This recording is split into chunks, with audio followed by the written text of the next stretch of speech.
Three-Eye Atlas, this interstellar planetary comet. Is it a comet? Is it not a comet? Does it have alien life on it? Why are people talking about this? What is it really? We don't know. Nobody knows, but people are talking about it. But why is that? Why is this one object, this rather large interstellar object that is in our solar system, getting so much attention? Well, the Harvard scientists behind this entire phenomenon recently joined none other than the legend Glenn Beck. On his program, they discussed a variety of topics such as interstellar objects, previous comets that have done close flybys of our planet, and what were some of their distinct signals that kind of brought these objects onto the radar. But we're going to get started to see three distinct traits that Professor Avi Loeb, the Harvard scientist who believes there might be alien life involved with Three-Eye Atlas.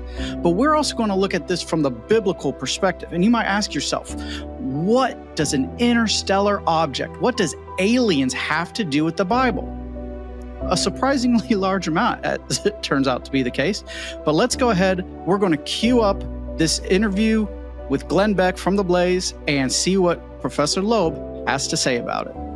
So help me out on this, because, I mean, we didn't have these telescopes. This is obviously a relatively new thing that we're doing. How much damage does a football field size comet or space debris, what would that do? What was the size of whatever killed the dinosaurs, if that indeed was what happened? What is an Earth killer size? And so we are going to hear from Professor Loeb in a second, but you know me.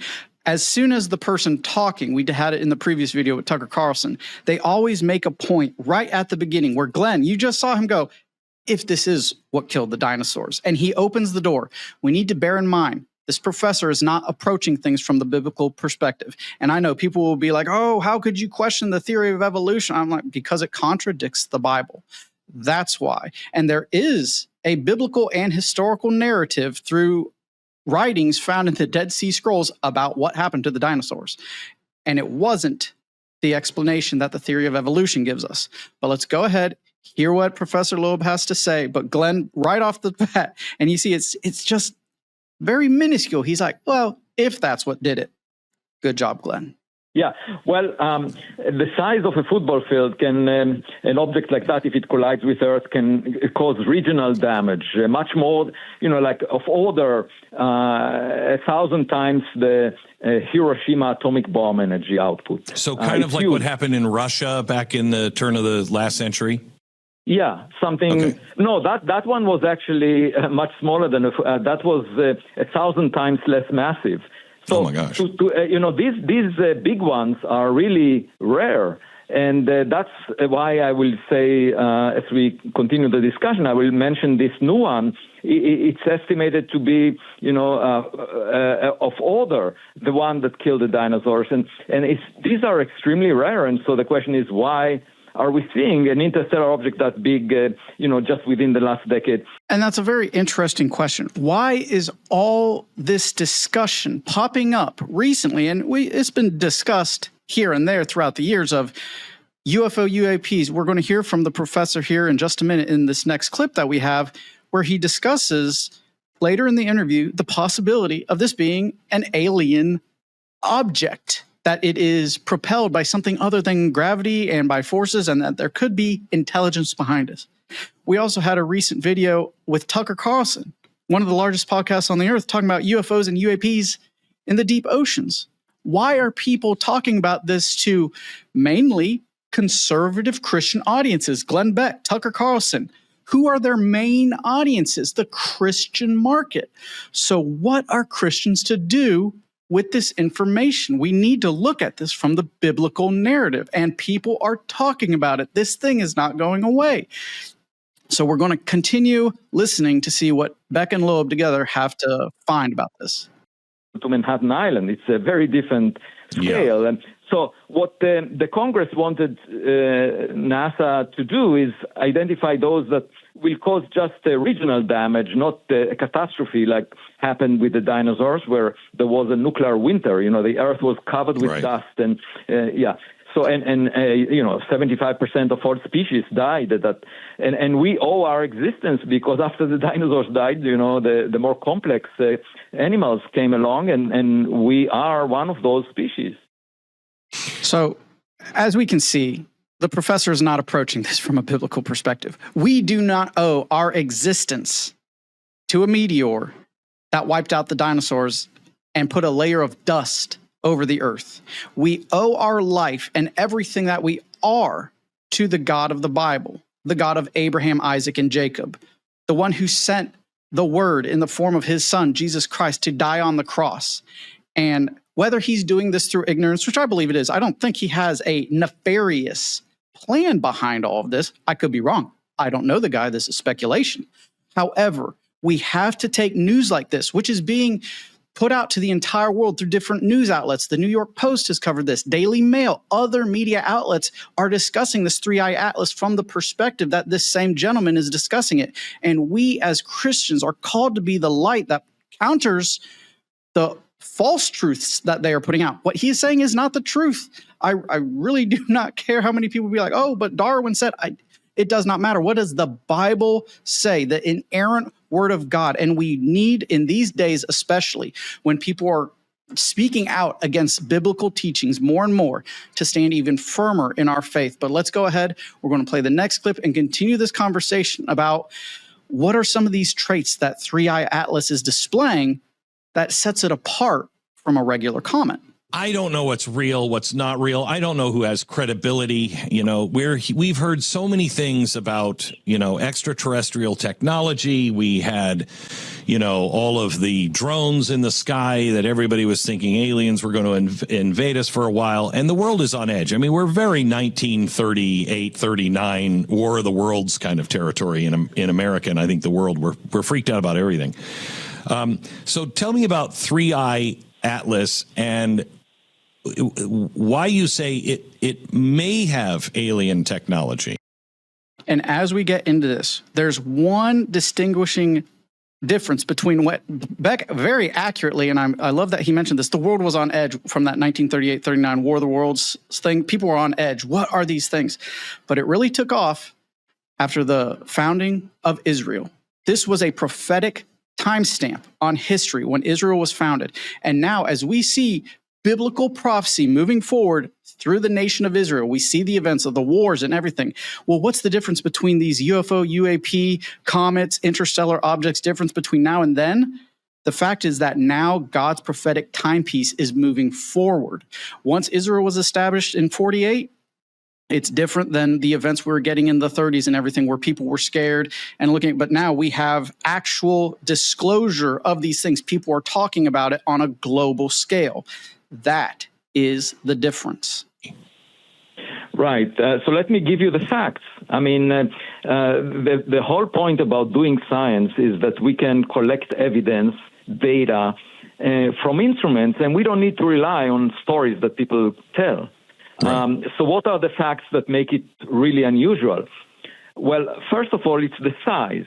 As I mentioned in the beginning, we expect many more small objects than big objects. And the previous two interstellar objects were roughly hundreds of meters in size. The first one, Oumuamua, was of all the football field, 100 meters. And this one, I wrote a paper 2 weeks ago that shows that it's bigger than 5 kilometers. Comparable to the size of Manhattan Island. And so there we have him talking about the size of the objects. And if you look through this through the biblical lens, we don't need to worry about a comet coming and destroying the earth. The book of Revelation is very clear on how the end of times is going to play out. Now, we do have an object coming down. Wormwood, we read about this. There are going to be signs in the skies. We know that will happen. And wormwood does not destroy the earth.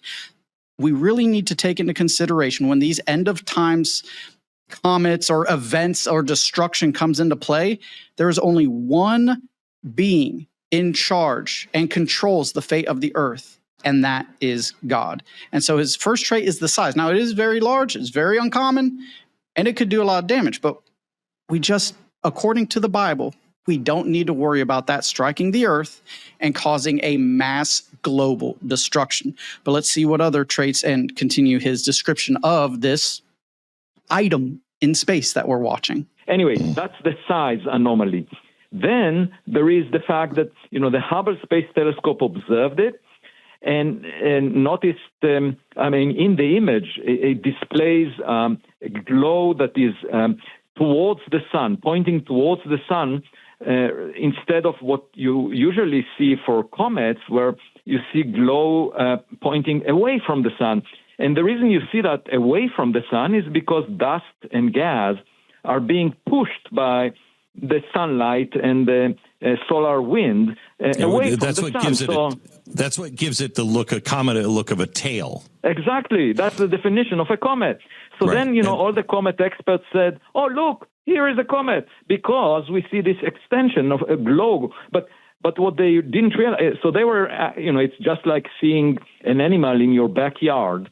And everyone says, oh, it must be a street cat because it has a tail. But then you look at the photograph of this animal and you see that the tail is coming from its forehead.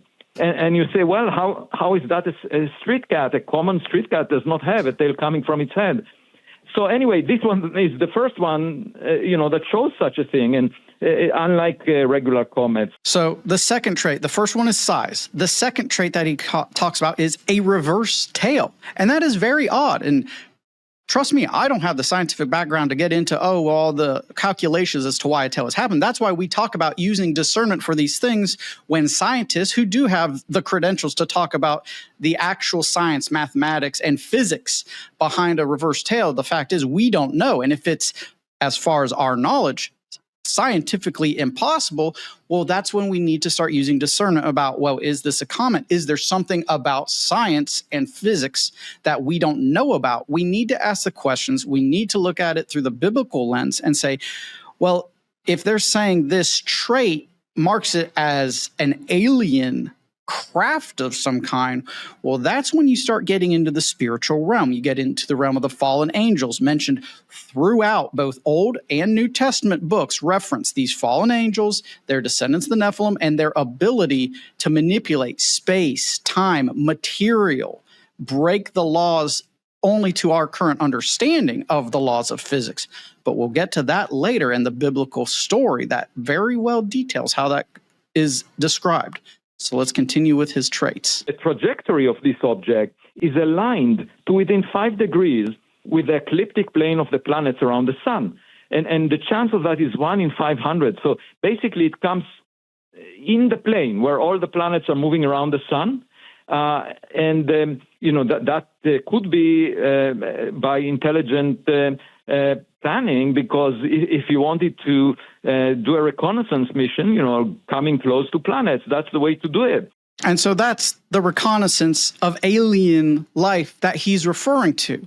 But what alien life to the secular world is, to Christians, we know, or let me say, we should know, that those are in fact the fallen angels described in Genesis, described in the book of Enoch from a historical apocryphal writing, but also mentioned in the books of Jude and in Peter's writings. This is from the Bible. And so let's look at an example from the Bible about a supernatural being who is able to warp space, time, and material from a recent conversation we had with our friend, researcher L.A. Marzulli. But we have an example of it in the biblical prophetic narrative. Here's the example, all right? There's a man that's chained to a jail, to the walls of a jail cell. He's chained, all right? This entity comes through the wall, and there are other people in the jail cell, but they are falling asleep somehow. But this one man that this entity wants is awake, and the chains fall off. And then the entity says, get your things. And the man goes, his account is, I'm not sure whether I'm awake or dreaming. We call that UFO brain fog. The prison door opens by itself. This entity is not fumbling with a skeleton key.